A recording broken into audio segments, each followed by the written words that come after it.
ओम नमः शिवाय साथियों, मैं प्रदीप सिंह, फाउंडर ऑफ अनंत विजय सेवा संस्थान। साथियों, आज आपको मैं श्रीमद् भागवत गीता का अध्याय 7 भगवत ज्ञान का श्लोक नंबर 13 का संस्कृत और हिंदी वाचन करके सुनाऊंगा। तो श्लोक नंबर 13 है, त्रिभिर्गुणमये भारवेर्भिः सर्वमेन्दं जगत मोहितं नाभिजानाति मावेभ्य परम व्ययम्। इसका हिंदी अनुवाद है, भगवान श्री कृष्ण अर्जुन से कहते हैं, हे अर्जुन, तीनों गुणों सतो रजो तथा तमो के द्वारा मोहग्रस्त ये संसार मुझ गुणातीत तथा अविनाशी को नहीं जानता।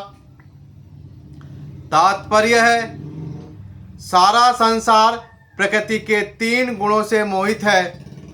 जो लोग इस प्रकार से 3 गुणों के द्वारा मोहित है, वे नहीं जान सकते कि परमेश्वर कृष्ण इस प्रकृति से परे हैं। प्रत्येक जीव को प्रकृति के वशीभूत होकर एक विशेष प्रकार का शरीर मिलता है और तदनुसार उसे एक विशेष मनोवैज्ञानिक तथा शारीरिक कार्य करना होता है। प्रकृति के 3 गुणों के अंतर्गत कार्य करने वाले मनुष्यों की 4 श्रेणियां हैं। जो नितांत सतोगुणी है वे ब्राह्मण है, जो रजोगुणी है वे क्षत्रिय है, और जो रजोगुणी एवं तमोगुणी दोनों है वे वैश्य कहलाते हैं, तथा जो नितांत तमोगुणी है वे शूद्र कहलाते हैं। जो इनसे भी नीचे हैं वे पशु है। फिर ये उपाधियां स्थायी नहीं है। मेरे ब्राह्मण, क्षत्रिय, वैश्य या कुछ भी हो सकता हूँ। जो भी हो, ये जीवन भर निश्चय है। यद्यपि ये जीवन नश्वर है और हम नहीं जान पाते कि अगले जीवन में हम क्या होंगे, किंतु माया के वश में रहकर हम अपने आप को देहात्म बुद्धि के द्वारा अमेरिकी, भारतीय, रूसी या ब्राह्मण, हिंदू, मुसलमान आदि कहकर सोचते हैं। और यदि हम प्रकृति के गुणों में बंध जाते हैं तो हम उस भगवान को भूल जाते हैं और इन गुणों के मूल में हैं। अतः भगवान का कहना है कि सारे जीव प्रकृति के इन गुणों द्वारा मोहित होकर यह नहीं समझ पाते कि इस संसार की पृष्ठभूमि में भगवान है।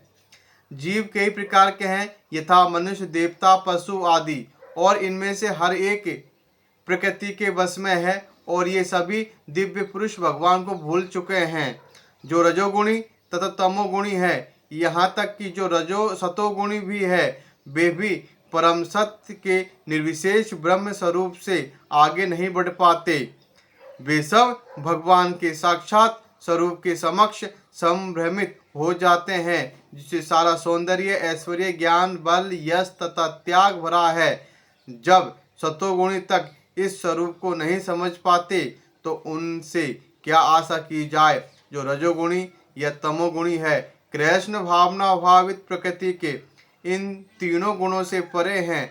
जो लोग निसंदेह कृष्ण भावना मत में स्थित है, वे ही वास्तव में मुक्त है। तो श्लोक नंबर 13 का संस्कृत और हिंदी वाचन यह है। कल फिर मिलेंगे श्लोक नंबर 14 के साथ। ओम नमः शिवाय साथियों, धन्यवाद।